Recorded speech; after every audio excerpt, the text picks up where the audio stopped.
Welcome to the Freedom California podcast. I'm your host, Samuel Coleman. This week I'm joined by Matthew Hayward, Washington Outreach Director, and Timothy Snowball, California Litigator.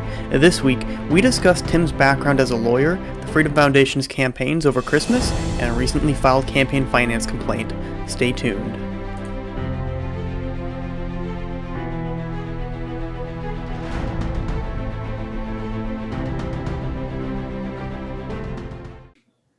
Welcome back, everyone, to the Freedom in California podcast. I'm your host, Sam Coleman. I'm joined this week by Matthew Hayward, the Washington Outreach Director, and Timothy Snowball, our brand new litigator in California. Timothy, welcome to the podcast and welcome to the Freedom Foundation. Thank you for having me. I am thrilled to be here. Fantastic. So, Tim, the first question that I like to ask everyone who's on the podcast for the first time is, what is better, Coke or Pepsi? Oof. It's interesting. I actually grew up in a Pepsi liking household. Mom served Pepsi up until I think I was 18 or so before I moved into the house. And the first job I had was as a busboy in a restaurant. And I tried Coke, I think, for one of the first times and went, yeah, Coke, I don't know. Maybe I'll give it a shot. Wow. Coke is better. I never knew what I was missing. Well, it's kind of like, kids grow up to rebel against their parents, right? Raised strictly in a Pepsi household, you grow up to like Coke.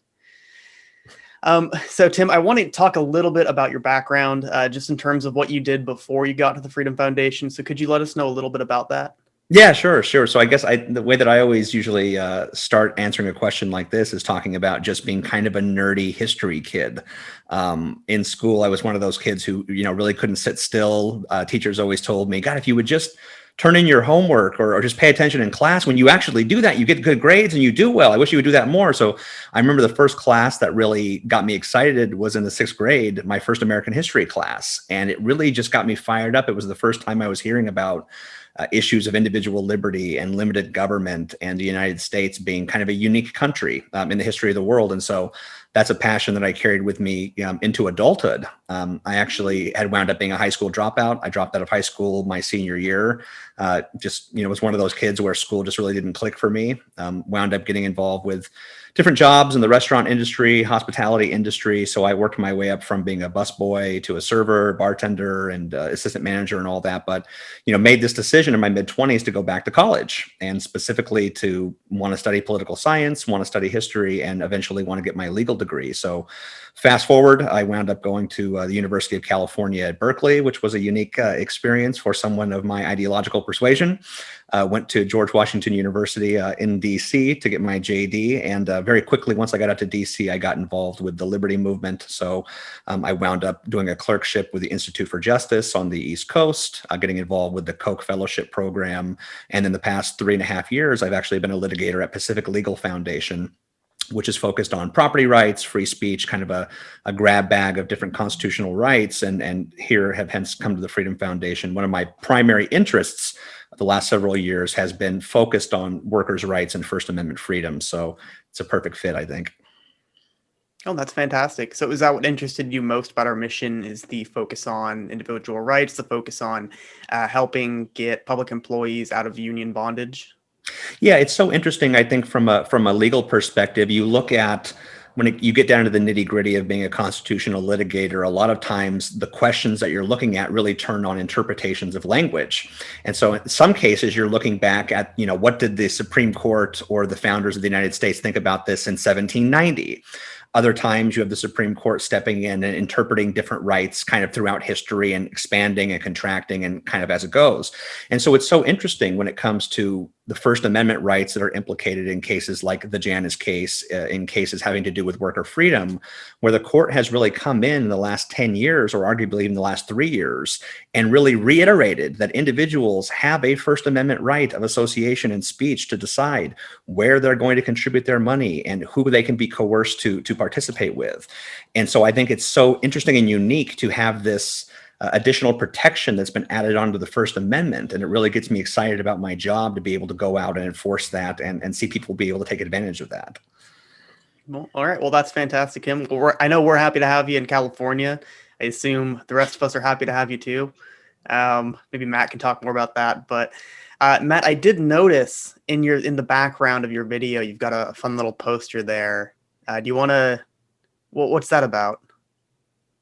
Yeah, so that just has to do with campaign finance complaints. Up here in Washington, one of our state employee union, Washington Federation of State Employees Union, they always tell their employees that they don't spend their dues money on politics, and they tell them they pass the hat. And of course, that's not true. They lie to them, just like they lie to the government when they're reporting how they spend the dues and the expenditures as well. So we put a little sign together to go out and share with the employees and hand out information to them, letting them know how their union spends their money on politics after lying to them and telling them that they don't. So Matt, did this make it into the Christmas campaign, or is this something separate? No, this was actually something that was separate that we had put together about a year ago. Okay. Well, the reason I ask is because I know in all 5 states that we're currently in, we did do a pretty expansive Christmas campaign. So if this wasn't included, Matt, could you tell me a little bit about what was included and the results that you saw in Washington?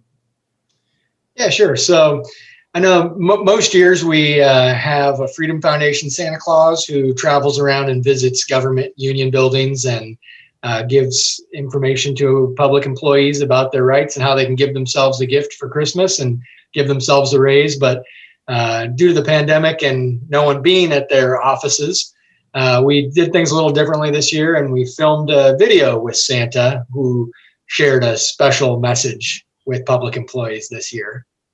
This Christmas, I have a very special gift for good public employees, a letter that would give any of you a little extra money for Christmas this year. Send the union a letter of resignation. Give yourself a wonderful gift this Christmas season. From all of us at optouttoday.com, Merry Christmas to all, and Happy New Year.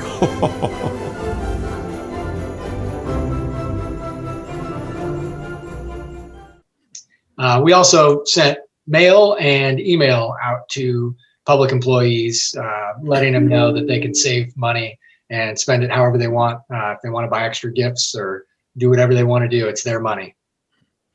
I have a question. Well, I have two related questions here. First, Matt, are you concerned at all that it undercuts your credibility with outreach that you shaved your beard off? Because I know that when I signed on my employment agreement at Freedom Foundation, it was a part of my condition of my employment that I had the facial hair. Number two, one of the things I really like about Freedom Foundation is, specifically the aspect of outreach to different individuals, informing them of their rights, informing them of their options.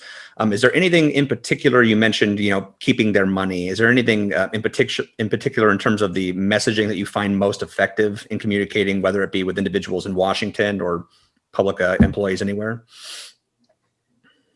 Yeah, the beard. Yeah, I'm not sure about that yet. I'm going to have to evaluate the results over the next couple of months, and I'll have to get back to you on that. But I really think it depends a lot on the type of employees that we are communicating with.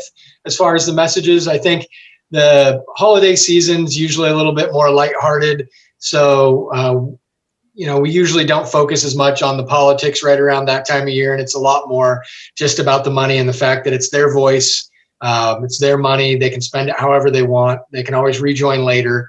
A lot of times people are looking for a little extra money for the holidays.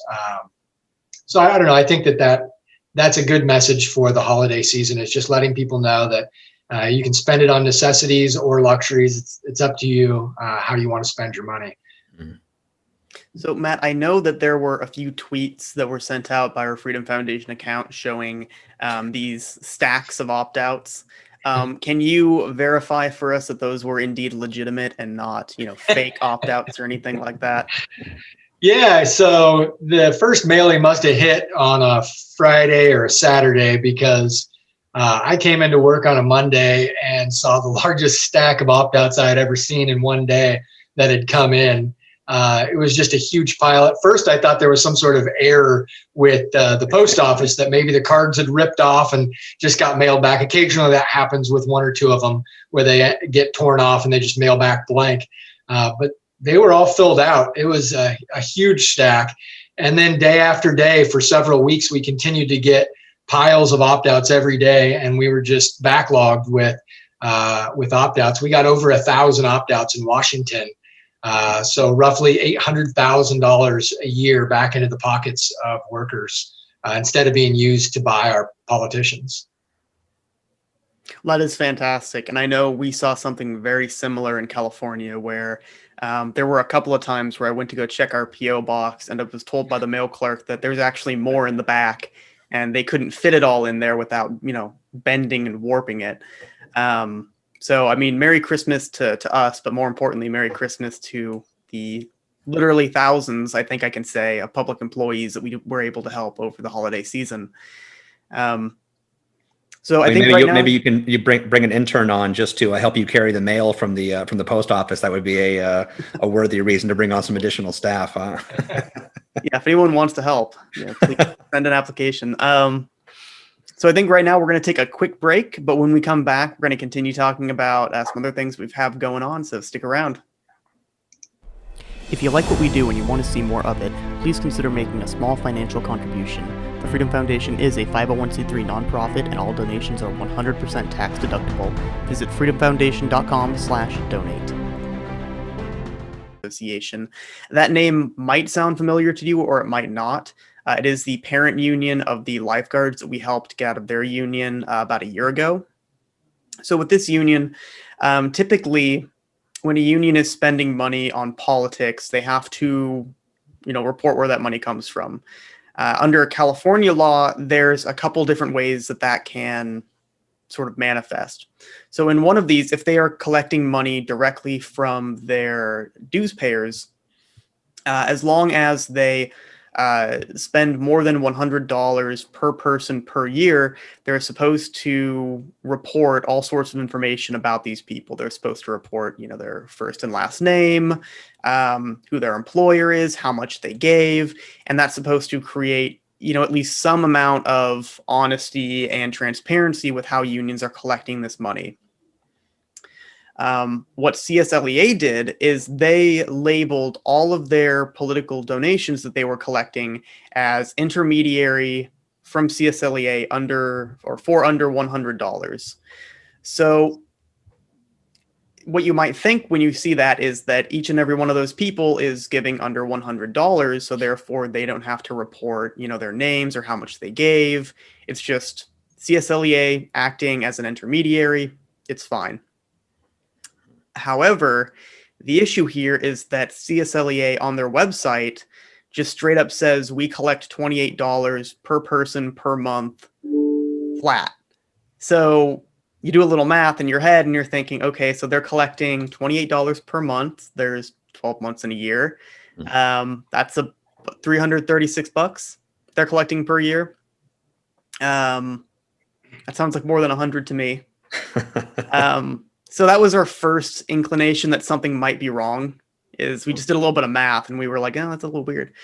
And the more we dug into it, I think we kind of came across this labyrinth of political spending that doesn't really make any sense. So not only were they collecting, 300 odd bucks per person per year, they had created 5 political action committees, and they were dividing the money up between these political action committees and then trying to turn around and claim that because they were doing this, because they had split the money 5 ways, well, we're now under $100 per person, so therefore we don't have to report any of it.